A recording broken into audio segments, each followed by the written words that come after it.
Bonjour, sénateur Tani. Bonjour Anne-Constance, bonjour tout le monde.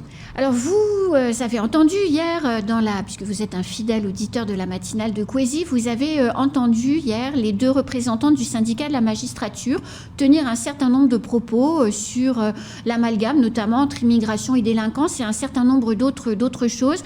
Ça vous a un peu ulcéré et vous vouliez venir ce matin sur le plateau pour réagir. J'ai été scandalisé. C'est très rare, je crois que c'est la première fois que je demande à venir pour un sujet et j'ai senti l'obligation de le faire parce qu'on ne peut pas laisser dire n'importe quoi dans ce territoire qui a de grandes difficultés par rapport à l'immigration. Régulièrement, quand vous m'interrogez sur la justice, je dis séparation des pouvoirs, le pouvoir judiciaire, le pouvoir législatif, respect total. Et là, hier, moi, j'ai vu une entaille à cette séparation avec des magistrates qui sont ici pour faire de la politique. Et je rejoins le communiqué de l'association des maires.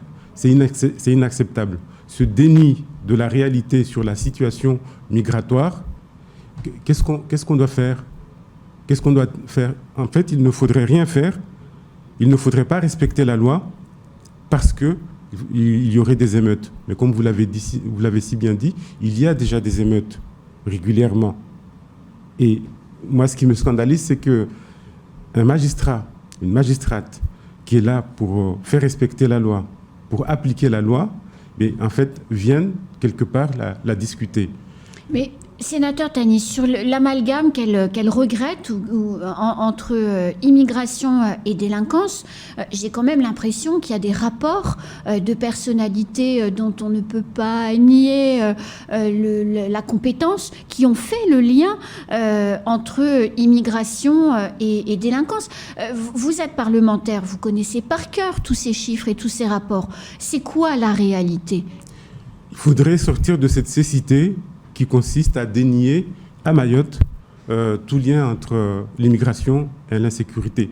Ce lien, il existe, et comme j'ai eu l'occasion de le dire, on ne fait pas ce lien, on ne détecte pas ce lien pour faire plaisir aux extrémistes, mais vraiment, il faudrait être aveugle pour ne pas le voir.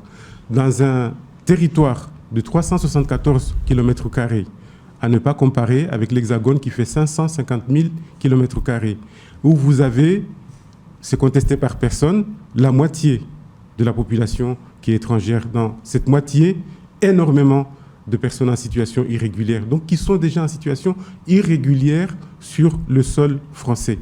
Vous regardez les actes commis, vous regardez la nationalité de ceux qui commettent les actes, et même pour ceux qui sont nés à Mayotte. Ils sont le fruit de personnes, de parents entrés en situation irrégulière. Donc, comment ne pas faire ce lien ? Dire que dans la société, c'est 50% français, 50% étrangers, et qu'on retrouve le même taux en prison, mais quel scandale ! Est-ce que tous les délinquants sont en prison ? Non. Et quand c'est une juge des enfants qui vous dit ça, c'est-à-dire une juge qui peut être amenée à décider de l'enfermement ou du non-enfermement d'un mineur en prison. Et quand vous savez qu'aujourd'hui, avec tout ce qui se passe, sur la trentaine de places en prison, il y a 10 places qui ne sont pas occupées. Dans le quartier des mineurs. Hein. Pour le quartier des mineurs, mais les gens ne comprennent pas. Au moment où il y a une défiance par rapport à la justice, aussi bien sur le plan national et ici à Mayotte, il faut éviter de mettre de l'huile sur le feu, il faut éviter ces propos dangereux. Moi, j'ai entendu dans ces propos une partie de la propagande comorienne. À un moment, j'ai entendu, mais ces pauvres enfants, ils sont chez eux. Non. Ils sont entrés ici en situation irrégulière, ou leurs parents sont entrés en situation irrégulière. Venir dire que cette catégorie de population est chez elle, c'est remettre en cause la place de Mayotte dans la France. Venir ici dire que les dispositions sur le droit du sol que j'ai faites passer en 2018, c'est une entaille à nos principes. Elles l'ont dit. C'est s'asseoir sur la Constitution, parce que ces dispositions, elles ont été adoptées en respect de la Constitution. Le Conseil constitutionnel les a validées, et c'est pour ça qu'elles sont appliquées dans notre territoire, dans un état de droit. Donc, il faut arrêter avec ça. Cette île a suffisamment de problèmes comme ça pour ne pas en rajouter. Et les gens ne comprennent pas. Moi, j'ai eu plusieurs téléphones. Ce sont des magistrats qui disent ça, ceux sur qui on compte quand il y a des difficultés pour appliquer la loi. Donc, il faut revenir à du sérieux. Il faut arrêter, dans un territoire où il y a des difficultés comme ça, de jeter de l'huile sur le feu. Alors, elles ont aussi parlé de l'opération de décasage prévue en avril-juin, opération massive. On parle de 1000 cases en tôle détruites, 10 000 raccompagnements à la frontière. Et elles ont regretté une politique du tout répressif où elles étaient finalement, où les magistrats étaient mis à la disposition du gouvernement pour appliquer la politique du tout répression, et que ces opérations allaient générer beaucoup de travail supplémentaire pour les magistrats. Vous avez envie de leur répondre quoi ? Cette opération, en fait, c'est par déduction, par recoupement, et à la suite de la fuite au canard enchaîné, que tout le monde s'accorde pour dire qu'elle va avoir lieu. J'espère qu'elle aura lieu, cette opération, parce qu'elle est demandée par quasiment l'intégralité des Mahorais. Oui. Vous savez, lorsque le président Macron est venu ici en 2019, a fait un certain nombre de promesses, et bien parmi les promesses, c'était ça.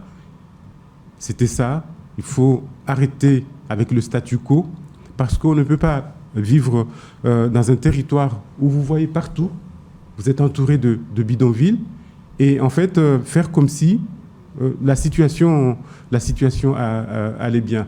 Les magistrats qui ont été engagés, les 6 magistrats qui ont été engagés, mais c'est pour du retard. Oui. Mais pour une opération qui n'a même pas eu lieu, comment venir ici dire que ces magistrats ont été engagés pour cette opération ? Et puis, quand il y a des contentieux, ce n'est pas dans ce genre d'affaires, ce ne sont pas les magistrats de l'ordre judiciaire qui s'en occupent, ce sont les magistrats du tribunal administratif. Quand il y a des décasages, je mets le mot entre guillemets, les recours, c'est devant les magistrats de l'ordre administratif. Donc comment on peut faire le lien entre une opération probable qu'on déduit par recoupement et puis le respect de l'engagement du garde des Sceaux de nommer des magistrats, bientôt des greffiers, venir pour, en fait, traiter le retard qu'il y a. Bien sûr, et qui est considérable. Tout le monde disait, à raison, qu'il manquait des magistrats ici par rapport au contentieux, par rapport à la situation. C'est à ça que sont venus répondre les magistrats. Elles ont évoqué aussi hier cette notion d'échec de l'éducation que l'on donne à ces enfants. Elles ont expliqué que finalement le socle de valeurs communes de la France se transmettait à l'école. Alors, peut-être, j'ai aussi fait la faiblesse de penser que dans les familles, ça se fait aussi. Est-ce que, sénateur Tani, on peut continuer avec la politique actuelle qui vise à scolariser tous les enfants ? La Chambre régionale des comptes, et c'est sur ça que je m'appuie pour vous poser cette question, la Chambre régionale des comptes est en train de publier, rapport après rapport, l'état à peu près de chaque commune, et on constate que plus de 25% des budgets de fonctionnement de chaque commune sont déjà consacrés au fonctionnement des établissements scolaires, et la Chambre régionale des comptes souligne que c'est insuffisant, systématiquement dans tous les cas, par rapport aux besoins. Est-ce qu'on peut continuer dans cette voie ? Le problème à vouloir scolariser tout le monde, moi je veux bien qu'on rappelle que c'est la loi, effectivement, nous vivons dans un pays où c'est la règle. Le problème c'est que, moi déjà ce qui me gêne, c'est qu'on mette sur un même pied d'égalité, je suis désolé, des enfants français d'un territoire qui a choisi de rester français et d'autres enfants qui sont des enfants qui n'ont rien demandé à personne et qui sont innocents par rapport à ça, mais qui arrivent au cours de l'année, qui sont en surplus.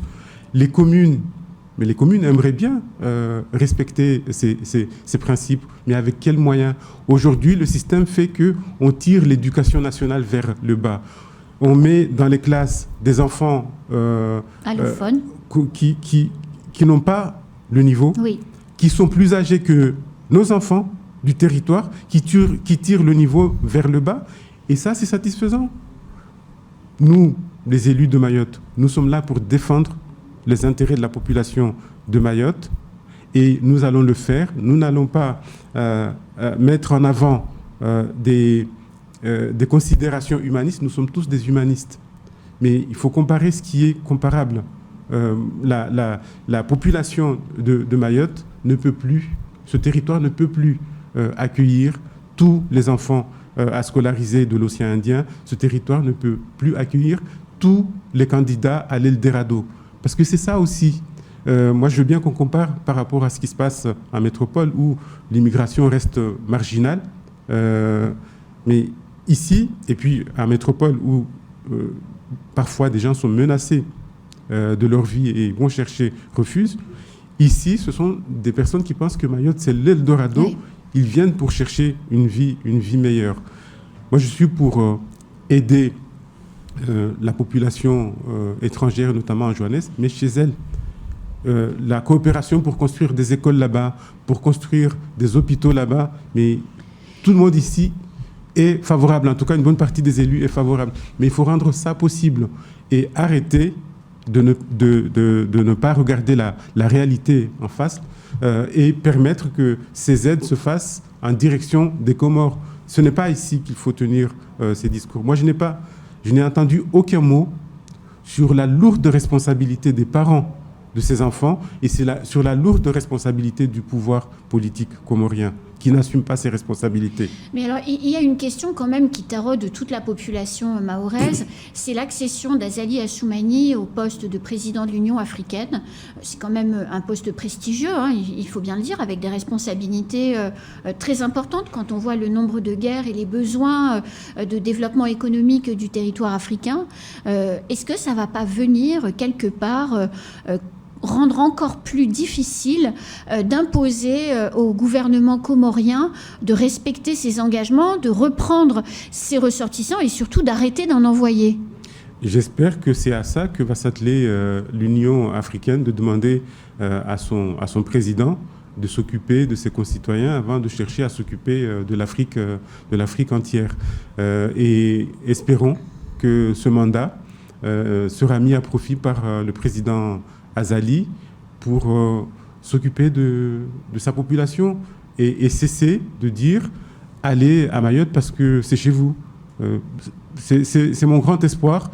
J'espère qu'il ne sera pas déçu parce que l'Union africaine est organisée comme vous le savez et ça serait bien que effectivement cette organisation pousse le président des Comores à plus et mieux s'occuper de sa population.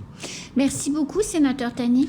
Avant de terminer, oui. J'ai vu et entendu le communiqué de presse sur Transition Pro. Ah oui, vous vouliez qu'on en parle, c'est ma faute, j'ai oublié, oui. Heureusement que j'ai fait le job et saisi les instances pour pouvoir débloquer cette situation. J'espère qu'elle sera effectivement débloquée. De temps en temps, il faut faire un clin d'œil à ceux qui font le job.